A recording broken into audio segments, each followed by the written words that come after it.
Hello.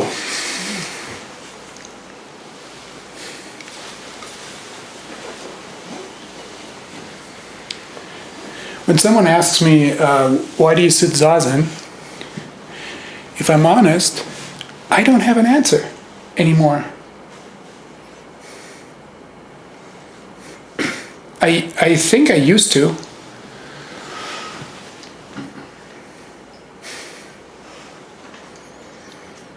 It used to be something like, I'm being very coarse in general here, right? You fill in your own life. Something like, I'm depressed and I want to be fully alive.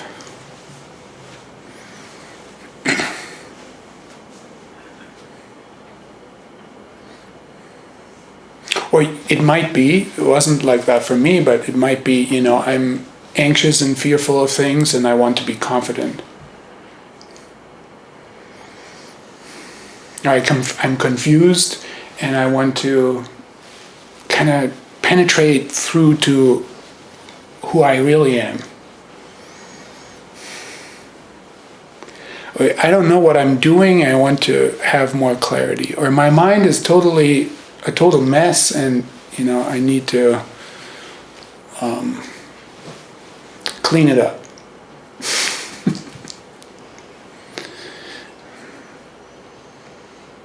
And exactly how we're led to meditation is a little bit unclear. Things happen, you know somebody, you read something, you try it out, you see that other people are doing it, you feel a certain kind of encouragement or I'll try this, like that. Now, once I've gotten into it, I had various ideas. I noticed myself, I noticed the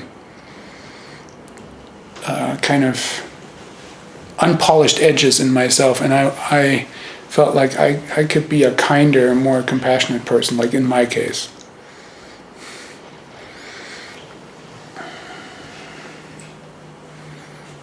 So then you have, it's like, I call this an instrumental view of meditation or zazen. You're using it as an instrument for something else. It's not wrong because I think it's necessary to begin that way. It certainly was for me and, for most people I think it's just that way.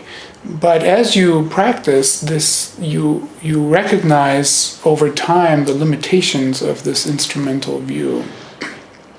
And then maybe, I feel like that's what happened for me. It's like, at some point you just don't think about why you're sitting anymore. You're just doing it. And it's like part of living your life or expressing your life. It's maybe if somebody has the practice of walking every day, which many people have, like they don't go on a walk and think about, why am I walking? They'll just do it.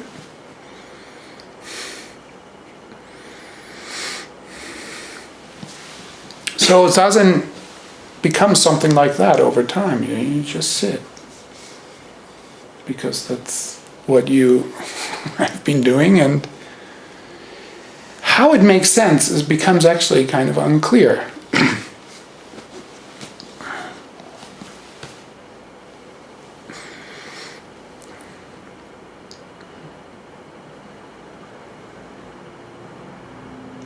There are these stories, koan stories, that are basically a version of, there's this monk, usually it's a he or she has a question or some kind of statement about Buddhism, and then the teacher just like whacks them.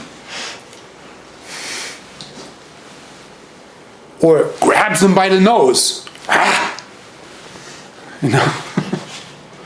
Or shouts, What is this about?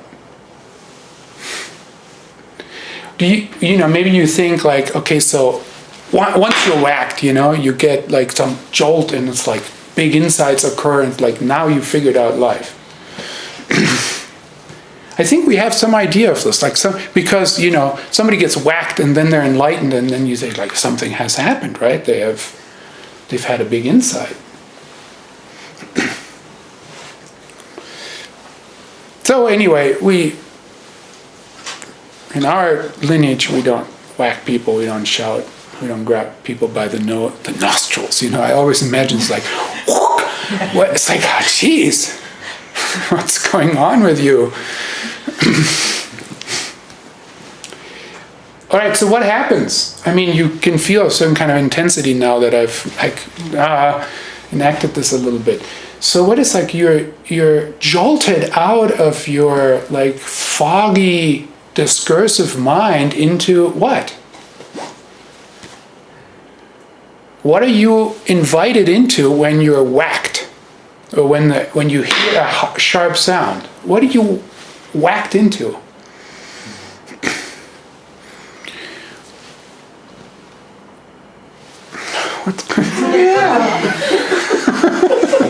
Small sacrifice, damaging the floor for enlightening people.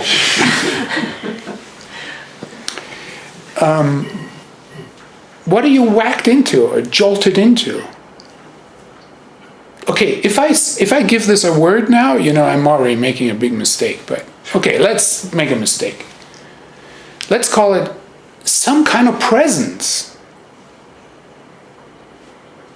Where is this presence occurring? It's occurring here and now. If you're thinking about, what's the meaning of life? What's the right thing to do? Where do I come from? Where do I go? You're in discursive land. And then you come back. So if you can understand your zazen as just sitting, as we say, as just being present.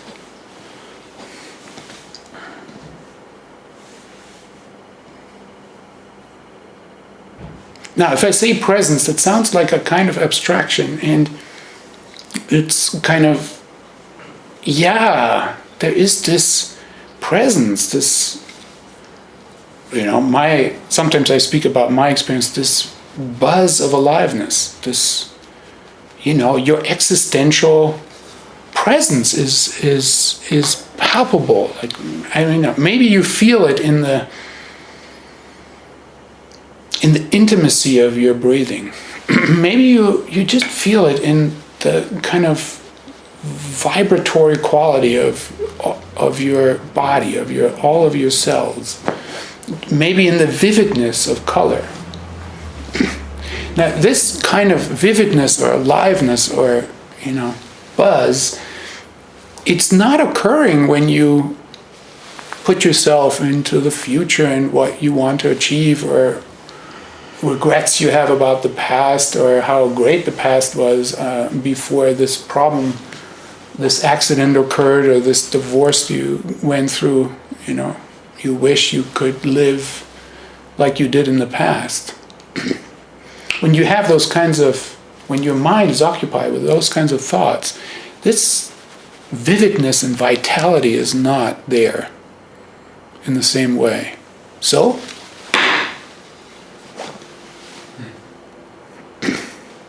you have questions about Buddhism, it's also not there.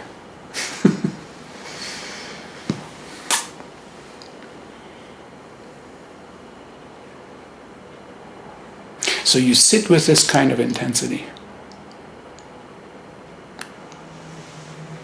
Now I say intensity, but really it's a kind of, what is it? It's an openness.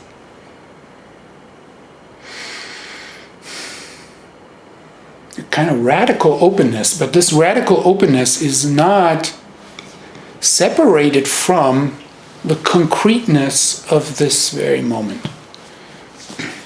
The causes and conditions of this very moment are included in your presence.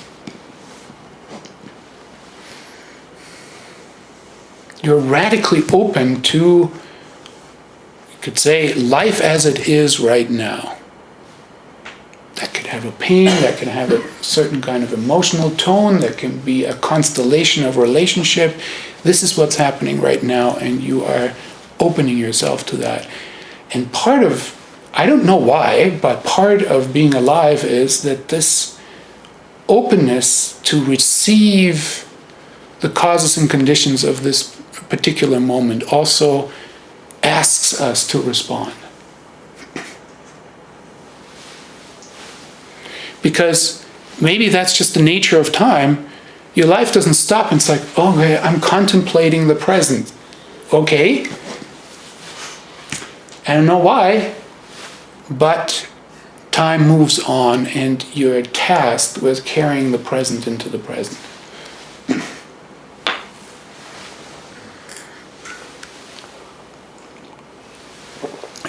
You can think about all your problems as a way, as a form of refusing to be open to the present and the response that it demands.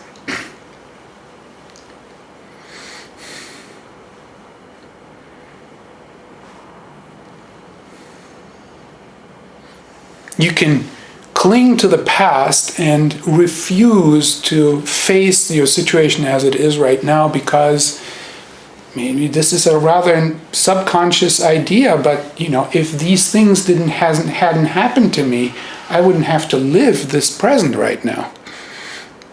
Or you could try to get away from the present by making plans for the future because this present, as you are experiencing right now, is deficient. Something's missing. It is incomplete and imperfect, and you must work to create a more complete present, which only will happen in the future. This is, progressivism. You've got to make progress. Why? Because the present isn't good enough.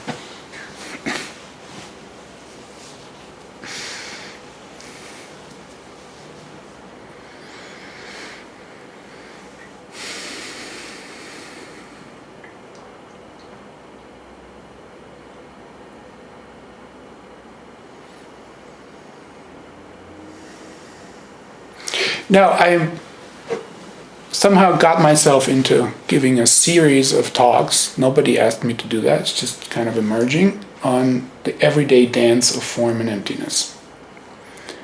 And this radical openness is a kind of emptiness.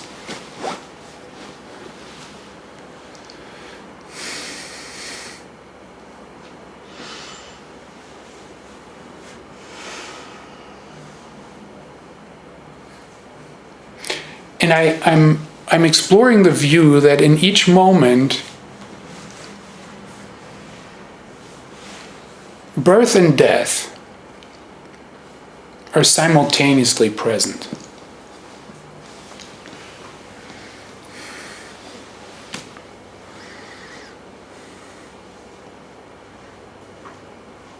So in this moment of presentness, we die and we're born.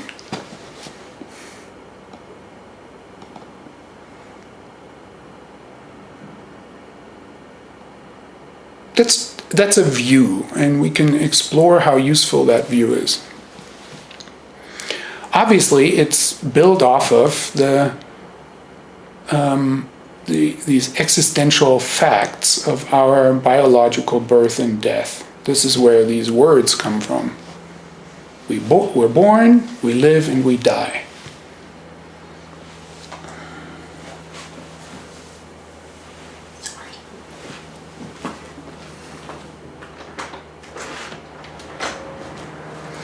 I've said this often, that I have the sense that in our Western culture we have a mistaken view of birth.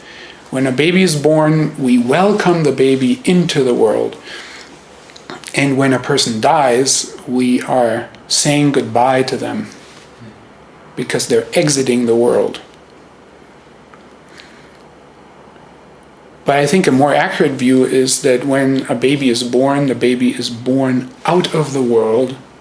And when somebody dies, they are dying back into the world.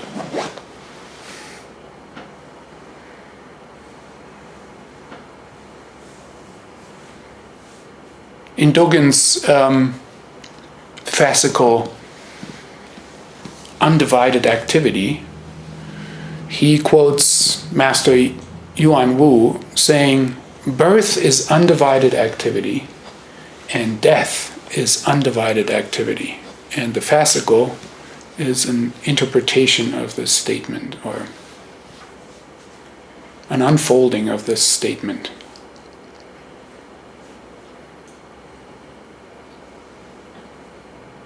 Birth is undivided activity. Death is undivided activity.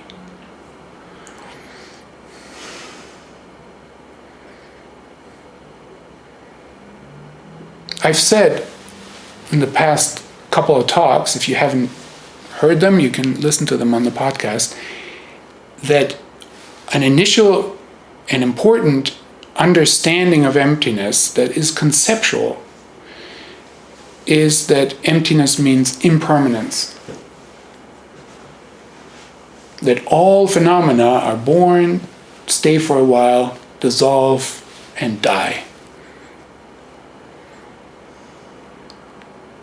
So there's no solidity in the world in form. And that's what we call, that's what it means to say form is empty. In another dimension, conceptual understanding of emptiness is that everything is interdependent. And you could say impermanence is a temporal understanding of emptiness, and interdependence is a spatial understanding of emptiness. At every moment, everything is coming together to make this possible. Birth is undivided activity. All phenomena participate in making this happen. Undivided activity, the Japanese word for that is Zenki. Zen means whole or total, and ki means function or activity, or so sometimes it's been translated as total function, or the whole works, or undivided activity.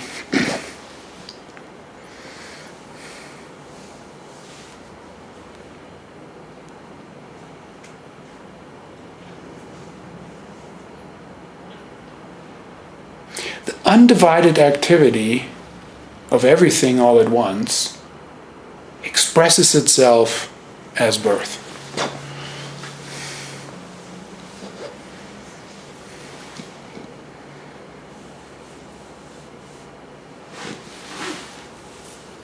And the undivided activity of everything all at once expresses itself as death.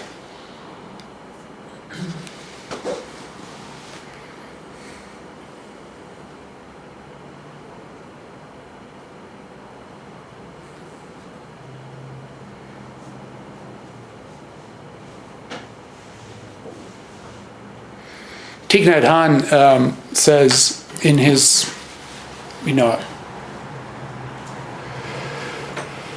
teaching on death, that our true nature is no birth and no death.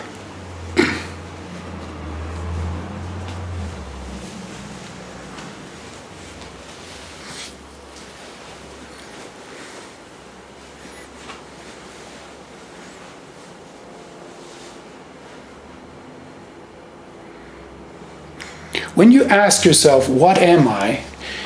You have kind of an obvious, immediate answer. It's like, well, I'm this person. Maybe you say your name, or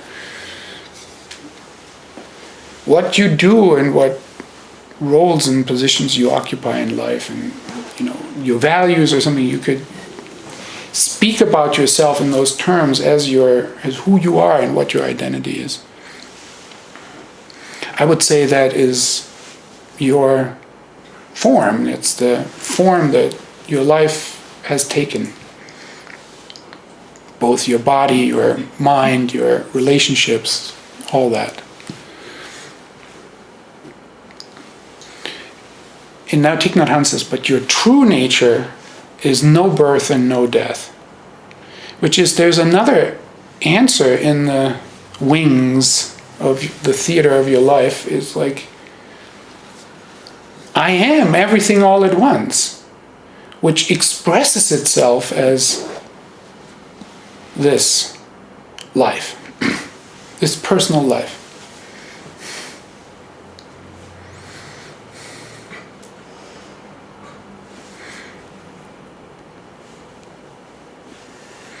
When you have a belief system, as in a theistic religion, and people tell you what happens after death, and you believe it, then you have some sort of maybe seeming certainty about what happens when you die. You go to heaven, you go to hell, that kind of thing. When you drop that kind of belief system, you're like, I don't know. What? Where am I? It's unclear. So sometimes, when people ask, what happens after death? You can hear answers like, well, it's like, when you die, it's the same as before you were born. Huh. I don't know what that does to you when you hear something like this, but for me it's kind of comforting in the sense that, what is the problem of death? I don't think death is a problem. I think our fear of death is a problem. The way we relate to it is the problem. Death is just going to happen. You take your last breath and then you don't take a breath anymore. That's it. Maybe that's a little simplistic, but okay, let's just imagine this. Like, you take a breath and then you don't take a breath anymore, and that's what death is. But your fear of death could be a lot bigger, and it could rule your life, or have a huge influence on what you do and how you live your life and feel about it and so forth.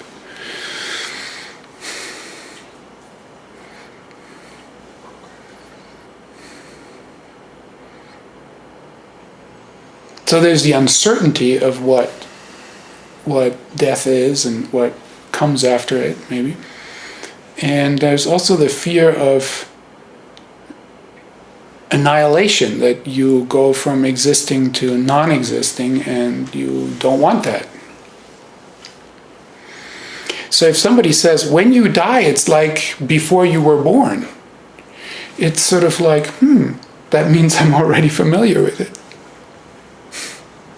I mean, I've already been in that space before I was born, and then maybe it's not so bad to go back to that space.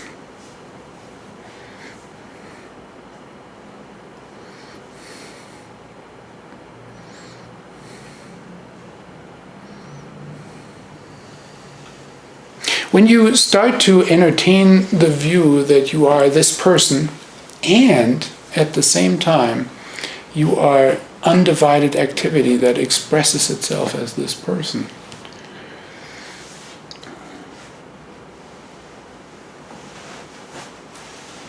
maybe there is, maybe you can find in yourself the willingness to basically entrust yourself or hand yourself over to undivided activity, which, as Thich Nhat Hanh points out, neither is born nor dies.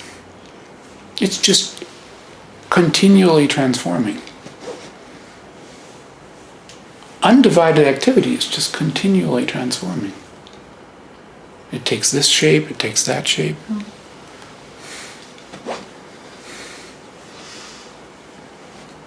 It expresses itself as this life. It expresses itself as all these other lives too. Now, maybe from that point of view, you can understand why Buddhism problematizes self-clinging. Like, if you identify with your life as this personal possession, then you are creating a problem. If you could release yourself into undivided activity, then there's less of an existential contraction there. Now, something that continually surprises me is like, how do you practice with death? Because it's not there. Like your biological death is not occurring right now, so how do you practice it? And this is where I think it's useful to add the view that in addition to biological birth and death, which are events in your lifespan that mark the beginning and end of your lifespan, there is momentary birth and death.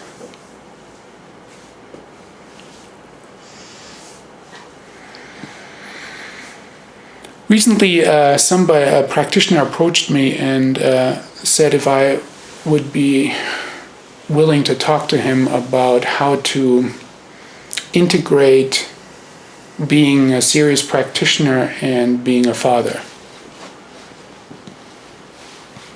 I don't know. I'm willing to talk about it. I don't know if I... Now that I'm a father, maybe people think I have smart things to say about that, but yeah. Okay, anyway, somebody asked me that question.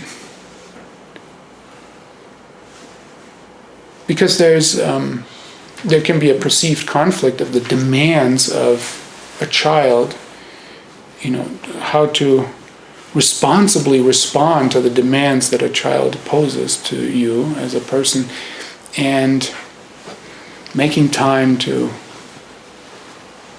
sit zazen and study Buddhism and in addition go to work and have a family life. And it's like, how do you make all of this happen? Well, I think it's a reasonable question. And then I found myself asking, first question I asked, are you saying 100% yes to being a father?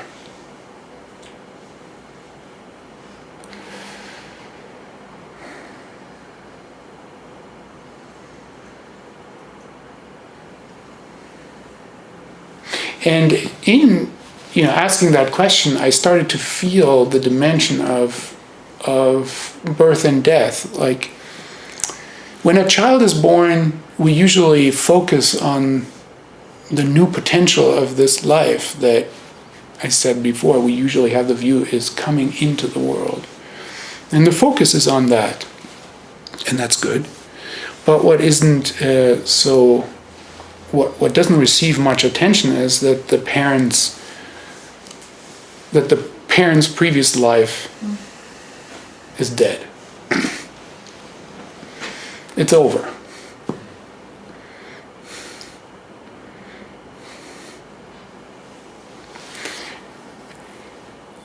Actually, it's like that. You are in the act of birth, you are born as a parent, and your adult life as a non-parent dies.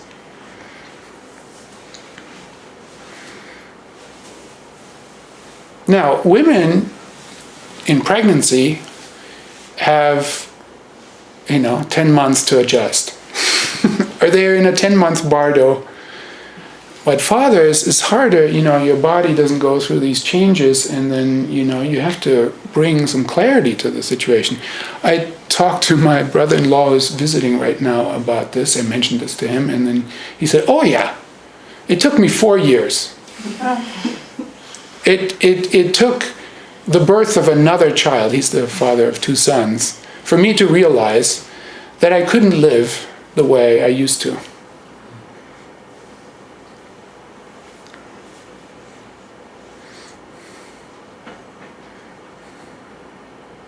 So when I ask, are you saying 100% yes to being a father, it's like, it could be that conceptually you say yes, but experientially you're really clinging and refusing this to be reborn as a parent. You could hang on to the life that you had, and like my brother-in-law confessed, it's like, I want to keep it this way.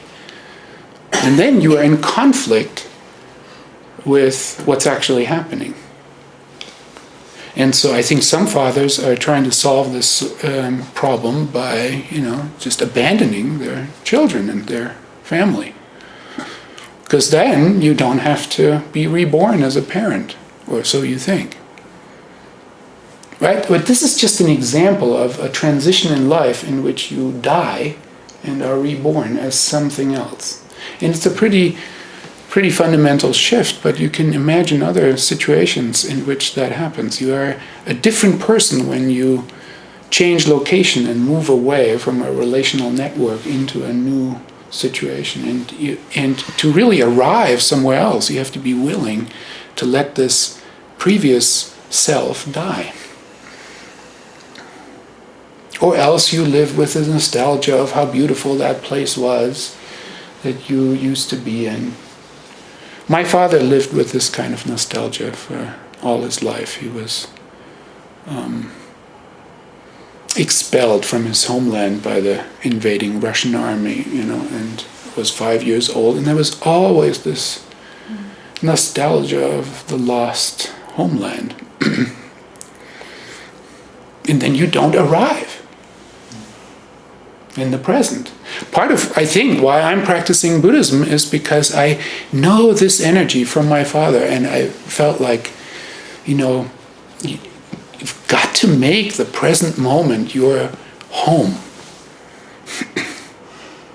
No matter where you are.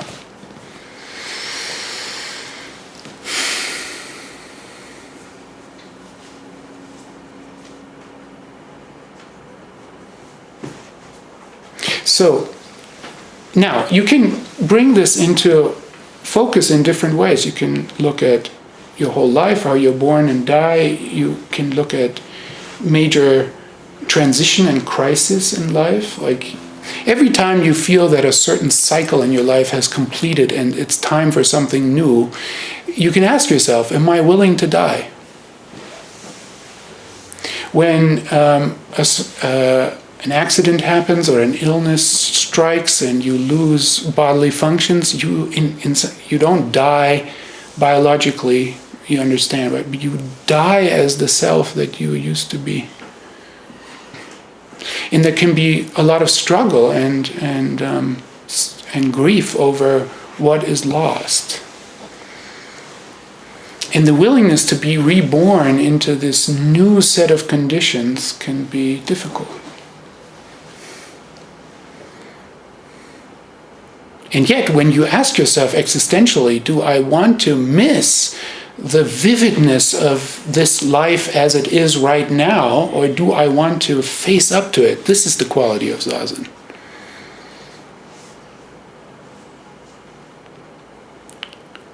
Denying, what's happening or wishing it to be different you kind of realize in this posture of presence that it doesn't make sense, as hard as it may be.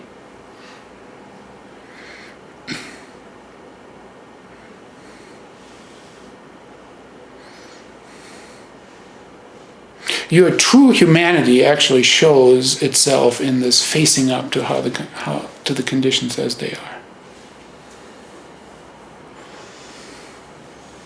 When other people witness this ability to face the conditions as they are, it's very inspiring.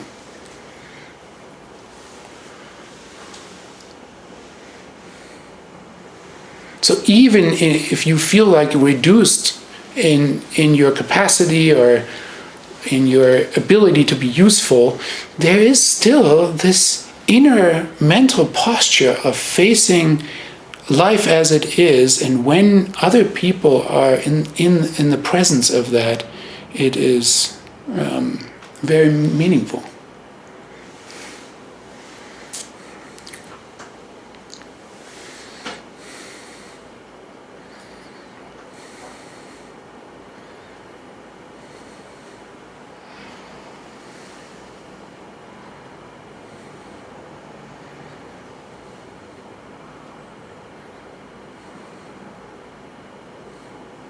There's this, in just being present, this Zen Mind,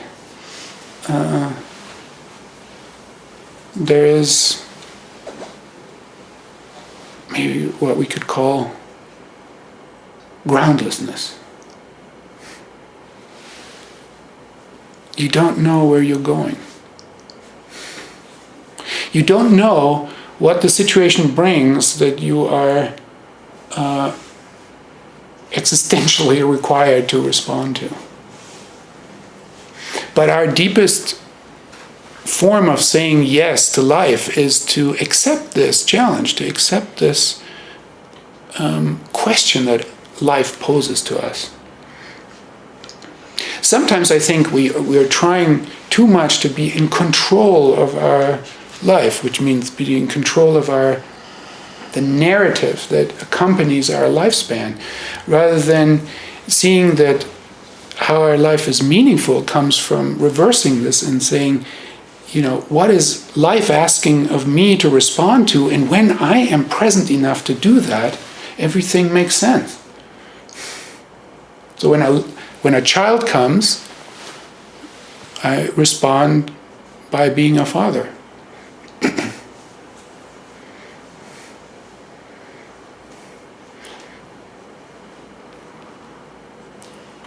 When a certain opportunity comes that I consider important, I put myself into it and make the best out of meeting that opportunity, which means something else has to die.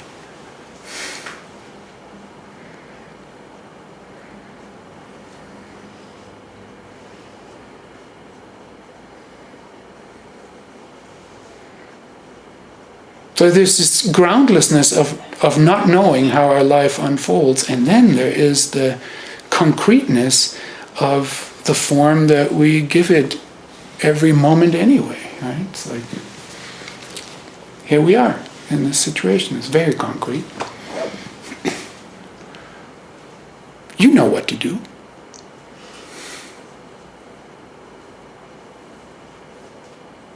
If you take it as an abstract question, it's like, well, what should I do?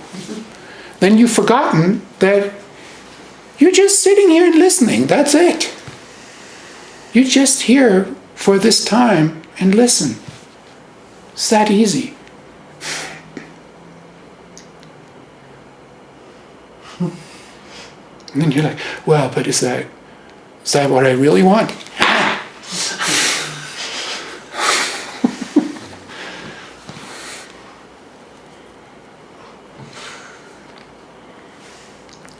You can walk out, it's fine. Then just do that.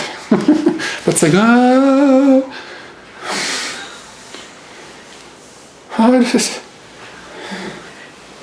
there's so much clarity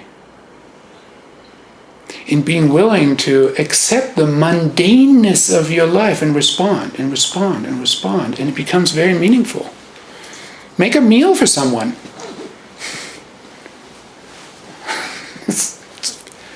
It's great.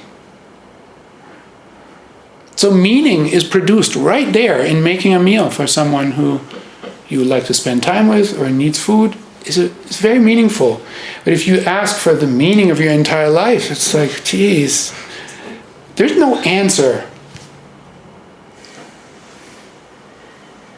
So Zen is not giving you any answers. It's giving you the presence to be present for the concreteness of the situation that you can respond to, and you're fully capable of doing that.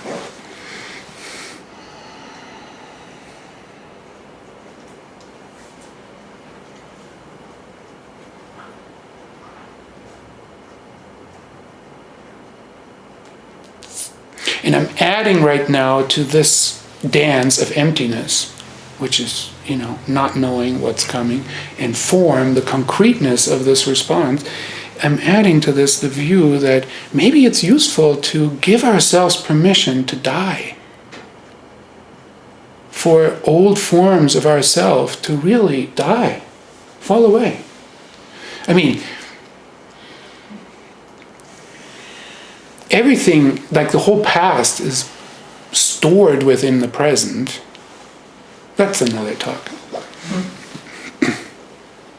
But you get it, right? It's not lost. It's like everything that led to this moment is actually implied in it. It's not gone, but yes. So it's just like when you die, your life isn't gone. It lives on in everyone you've touched.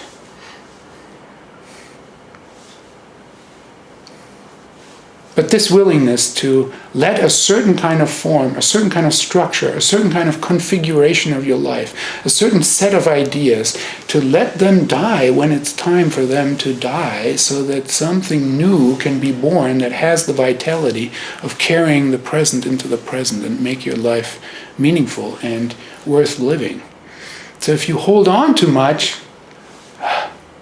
you miss that. If you're too concerned for what will happen in the future, you miss that openness, this fertile place.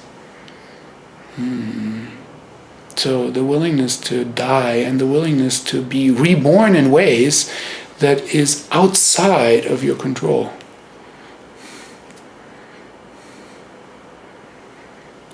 We as people, as individual people, are not in charge.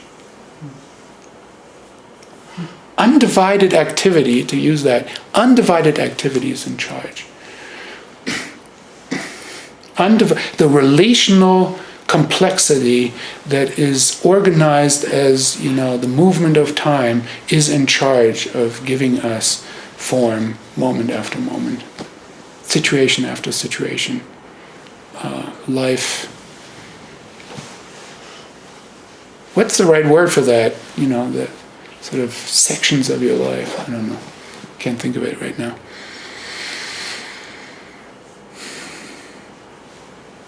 Like the big transition I went through fairly recently, a few years ago, my feeling was, this era is over. Sad, and what a relief. New era begins. To be open to see it that way. Thank you very much.